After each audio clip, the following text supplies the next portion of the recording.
Žiemos skaitiniai, saulėgrįžos belaukiant.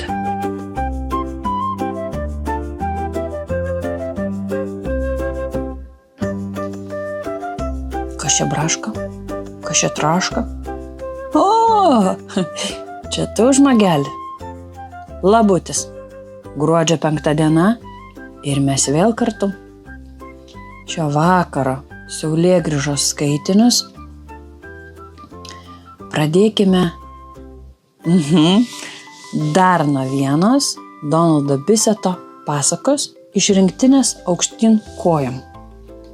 Šią knygą 1972 metais išleido leidykla Vaga, o iš anglų kalbos tekstą išvertė Lilija Vanagienė.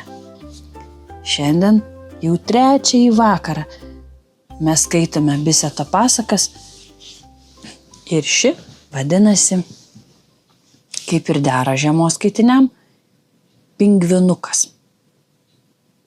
Klausai, nebekrebždi? Tai pradėkim.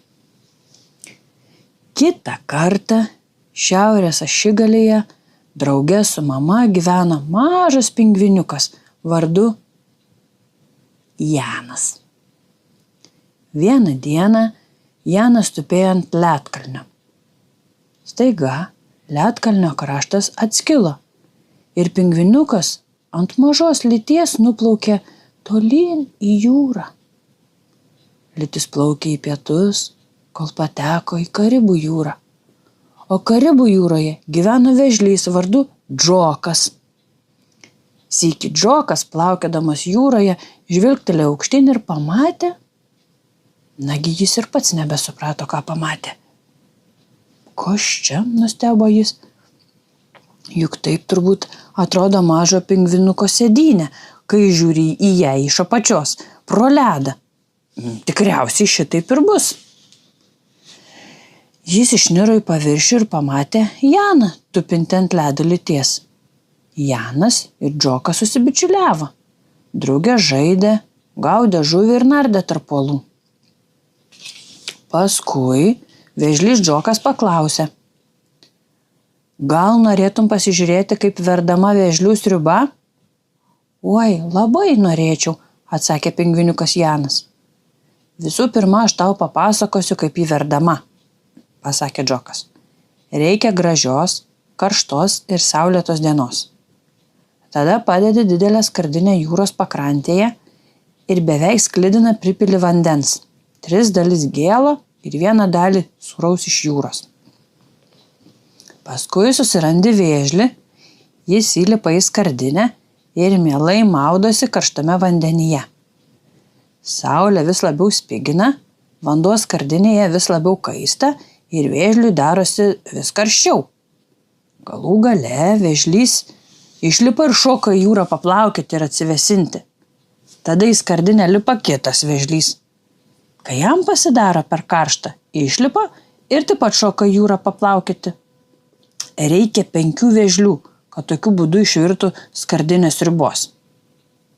Paskui ateina žmogus, išpilsto vėžlių sriubą iš didelės skardinės į mažas skardinėles. Užtaiso dangtelius, priklijuoja etiketes. Einam, aš tau parodysiu. Jiedu nuplaukė į krantą ir pamatė, kaip 10 vėžlių 2 didelėse skardinėse verda vėžlių sriubą. O, čia tikrai įdomu, sušuko pingviniukas Janas. Bet dabar man metas namo, mama nepradėtų rūpintis. Tavo teisybė, sutiko Džokas.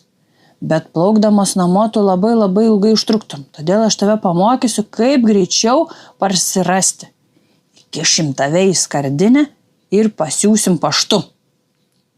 Janas įlipo į skardinę, Džokas uždengė dangtelį, išbraukė etiketėje žodį vėžlių ir parašė pingvinų. Paskui prilipino pašto ženklelį ir atidavė skardinę paštininkui. Kitą dieną laiškanešys pasibeldė į pingvinuko mamos ledkalnį ir padavė jai skardinę.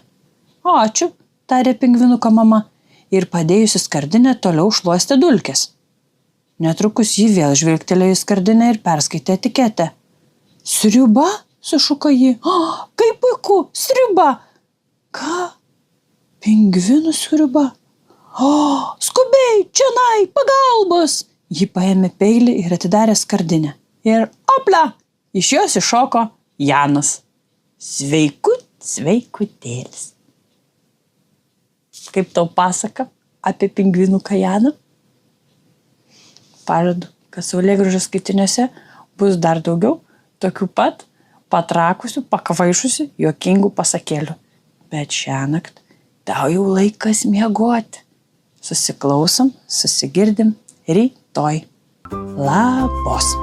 Susapnuok pingvinų sriubą.